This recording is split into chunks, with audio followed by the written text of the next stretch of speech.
ನಮಸ್ಕಾರ ವೀಕ್ಷಕರೇ, ನಾನು ನಿಮ್ಮ PH ನಾಯ್ಕೋಡಿ. NCI ನ್ಯೂಸ್ಗೆ ಸ್ವಾಗತ. ಕಬಿನಿ ಜಲಾಶಯ ಉಳಿವಿಗಾಗಿ ಮೈಸೂರಿನಲ್ಲಿ ಅನಿರ್ದಿಷ್ಟಾವಧಿ ಧರಣಿ ಆರಂಭ. ಕಬಿನಿ ಜಲಾಶಯದ ಉಳಿವಿಗಾಗಿ ರೈತಪರ, ದಲಿತಪರ, ಕನ್ನಡಪರ ಸಂಘಟನೆಗಳು ಹಾಗೂ ನಾಗರಿಕ ಸಮಾಜದ ವತಿಯಿಂದ ಇಂದು ಮೈಸೂರು ಜಿಲ್ಲಾಧಿಕಾರಿಗಳ ಕಚೇರಿ ಮುಂದೆ ಅನಿರ್ದಿಷ್ಟಾವಧಿ ಧರಣಿ ಹೋರಾಟ ಪ್ರಾರಂಭವಾಗುತ್ತಿದೆ. ಸಾಮೂಹಿಕ ನಾಯಕತ್ವದಲ್ಲಿ ಕರ್ನಾಟಕ ರಾಜ್ಯ ರೈತ ಸಂಘದ ರೈತ ಮಿತ್ರರು ಬೈಕ್ ರ್ಯಾಲಿ ಮೂಲಕ ಜಿಲ್ಲಾಧಿಕಾರಿಗಳ ಕಚೇರಿಗೆ ಆಗಮಿಸಲಿದ್ದಾರೆ. ಮಧ್ಯಾಹ್ನ 12 ಗಂಟೆಗೆ ಹೋರಾಟಕ್ಕೆ ಅಧಿಕೃತ ಚಾಲನೆ ನೀಡಲಾಗುತ್ತದೆ. ಮೈಸೂರು, ಚಾಮರಾಜನಗರ, ಹಾಸನ ಹಾಗೂ ಕೊಡಗು ಜಿಲ್ಲೆಗಳ ರೈತ ಸಹೋದರರು ಈ ಹೋರಾಟದಲ್ಲಿ ಸಕ್ರಿಯವಾಗಿ ಭಾಗವಹಿಸುತ್ತಿದ್ದಾರೆ. ಹೊನ್ನೂರು ಪ್ರಕಾಶ್, ಮಂಜು ಕಿರಣ್, ವಕೀಲರಾದ ರವಿಕುಮಾರ್, ಜೈ ಭೀಮ್ ಮಂಜುನಾಥ್ ಹಾಗೂ ಕನ್ನಡಪರ ಹೋರಾಟಗಾರ DPK ಪರಮೇಶ್ ಅವರ ನೇತೃತ್ವದಲ್ಲಿ ಧರಣಿ ನಡೆಯಲಿದೆ. ಹೋರಾಟಕ್ಕೆ ಬೆಂಬಲ ಸೂಚಿಸಲು ಸಾರ್ವಜನಿಕರು ಹಾಗೂ ಹೋರಾಟಗಾರರು ಮಧ್ಯಾಹ್ನ 12 ಗಂಟೆಗೆ ಮೈಸೂರು ಜಿಲ್ಲಾಧಿಕಾರಿಗಳ ಕಚೇರಿಗೆ ಆಗಮಿಸುವಂತೆ ಸಂಘಟನೆಗಳು ಮನವಿ ಮಾಡಿಕೊಂಡಿವೆ. ನಮಸ್ಕಾರ ಆತ್ಮೀಯ ಕನ್ನಡದ ಬಂಧುಗಳೇ, ಇವತ್ತೇನು ಕಬಿನಿ ಜಲಾಶಯ ಉಳಿವಿಗಾಗಿ, ಸಫಾರಿಯನ್ನು ಶಾಶ್ವತವಾಗಿ ನಿಲುಗಡೆಗಾಗಿ, ಕೆರೆ ಕಟ್ಟೆಗಳಿಗೆ ನೀರು ತುಂಬಿಸುವ ಒಂದು ವಿಶೇಷವಾದಂಥ ವಿಷಯಗಳನ್ನ ಇಟ್ಕೊಂಡು ಕಬಿನಿ ಜಲಾಶಯದ ಹಿನ್ನೀರಲ್ಲಿ ಏನೆಲ್ಲ ಅಕ್ರಮ ರೆಸಾರ್ಟ್ಗಳು ಕಟ್ಕೊಂಡು ರಾಜರೋಷವಾಗಿ ಓಡಾಡ್ತಿರತಕ್ಕಂಥ ಭ್ರಷ್ಟ ರಾಜಕಾರಣಿಗಳ ವಿರುದ್ಧ ಇವತ್ತು ರೈತಪರ ಸಂಘಟನೆಗಳು, ಕನ್ನಡ ಪರ ಸಂಘಟನೆಗಳು, ದಲಿತ ಪರ ಸಂಘಟನೆಗಳು ಹೋರಾಟಕ್ಕೆ ಅನಿರ್ದಿಷ್ಟಾವಧಿ ಮುಷ್ಕರಕ್ಕೆ ಕರೆಯನ್ನು ಕೊಟ್ಟಿದ್ದೇವೆ. ಕರೆಗೆ ಪೂರ್ಣ ಸಿದ್ಧತೆ ನಡೀತಾ ಇದೆ. ಹೆಚ್ಚಿನ ಸಂಖ್ಯೆಯಲ್ಲಿ ಮೈಸೂರಿನ ಜನತೆ ಬಂದು ಈ ಹೋರಾಟಕ್ಕೆ ಭಾಗಿಯಾಗಿ ಹೋರಾಟವನ್ನು ಬೆಂಬಲಿಸಿ ಯಶಸ್ವಿಗೊಳಿಸಬೇಕು ಅಂತ ನಮ್ಮ ಮೈಸೂರು ದೇವಂತ ಕನ್ನಡಿಗರ ಬಳಗದಿಂದ ಸಮಸ್ತ ಮೈಸೂರಿನ ಜನತೆಯಲ್ಲಿ ಮನವಿ ಮಾಡ್ತಾ ನನ್ನ ಮಾತನ್ನು ಸಮರ್ಪಿಸ್ತಾ ಇದ್ದೀನಿ.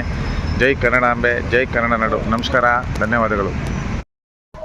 ನಮಸ್ಕಾರ ಆತ್ಮೀಯ ಕನ್ನಡ ಬಂಧುಗಳೇ, ಎಲ್ಲರಿಗೂ ಬೆಳಗಿನ ಹೃದಯಪೂರ್ವ ನಮನಗಳು. ವಿಷಯ ಏನಪ್ಪ ಅಂದರೆ, ಇವತ್ತು ರೈತಪರ ಸಂಘಟನೆಯಿಂದ, ಕನ್ನಡ ಪರ ಸಂಘಟನೆಯಿಂದ, ದಲಿತ ಪರ ಸಂಘಟನೆಯಿಂದ ಒಂದು ಅನಿರ್ದಿಷ್ಟ ಮುಷ್ಕರಕ್ಕೆ ಕರೆಯನ್ನು ಕೊಡಲಾಗಿದೆ.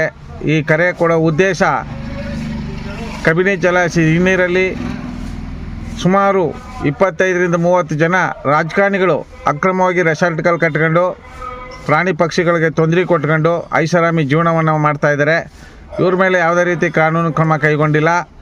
ಹಾಗೂ ಕಬಿನಿ ಜಲಾಶಯದ ಹಿನ್ನೀರಲ್ಲಿ ಕೆಲವು ಭ್ರಷ್ಟರು ಭೂಮಿಯನ್ನು ಒತ್ತುವರಿ ಮಾಡ್ಕೊಂಡು ಆಕ್ರಮಿಸ್ಕೊಂಡಿದ್ದಾರೆ. ಇದ್ರ ಬಗ್ಗೆಯೂ ಕಾನೂನು ಕ್ರಮ ಕೈಗೊಂಡಿಲ್ಲ. ಹಾಗೂ ಸಫಾರಿಯಿಂದ ಪ್ರಾಣಿ ಪಕ್ಷಿಗಳಿಗೆ ತುಂಬ ತೊಂದರೆಯಾಗಿ ನಾಡಿಗೆ ಪ್ರವೇಶ ಮಾಡಿ ಸುಮಾರು 3-4 ಜನರನ್ನ ತಿಂದು ಇಡೀ ರಾಜ್ಯಕ್ಕೆ ಕೆಂಗಣಿಗೆ ಗುರಿಯಾಗಿತ್ತು. ಆದ್ದರಿಂದ ನಮ್ಮ ಹೋರಾಟಕ್ಕೆ ಬೇಸತ್ತು ಸಫಾರಿಯನ್ನು ನಿಲುಗಡೆ ಮಾಡಿದರು. ಆ ಸಂದರ್ಭದಲ್ಲಿ ಯಾವುದೇ ರೀತಿ ಮಾನಹಾನಿ ಸಂಭವಿಸಿರಲಿಲ್ಲ. ಆದರೆ ದುರಂತವೇನೆಂದರೆ, ಈಗ ಮತ್ತೆ ಸಫಾರಿಗೆ ಬಿಡುಗಡೆ ಕೊಡಿಸಿರತಕ್ಕಂಥದ್ದು ಅಕ್ಷಮ್ಯ ಅಪರಾಧ. ಹೆಂಗೋ 3-4 ತಿಂಗಳು ಯಾವುದೇ ರೀತಿ ಪ್ರಾಣಿಗಳು ದಾಳಿ ಮಾಡಿದೆ ರೈತರು ನೆಮ್ಮದಿಯಿಂದ ಆರಂಭವನ್ನು ಮಾಡ್ಕೊಂಡು ನೆಮ್ಮದಿ ಜೀವನ ಕಟ್ಕೊಂಡಿದ್ರು. ಪುನಃ ಇದು ರೀಓಪನ್ ಮಾಡಿರ್ತಕ್ಕಂಥದ್ದು ಅಕ್ಷಮ್ಯ ಅಪರಾಧ. ಇದನ್ನು ಸಹ ಖಂಡಿಸಿ, ಮತ್ತು ಈಗ ಬೇಸಿಗೆ ಶುರುವಾಗಿದೆ.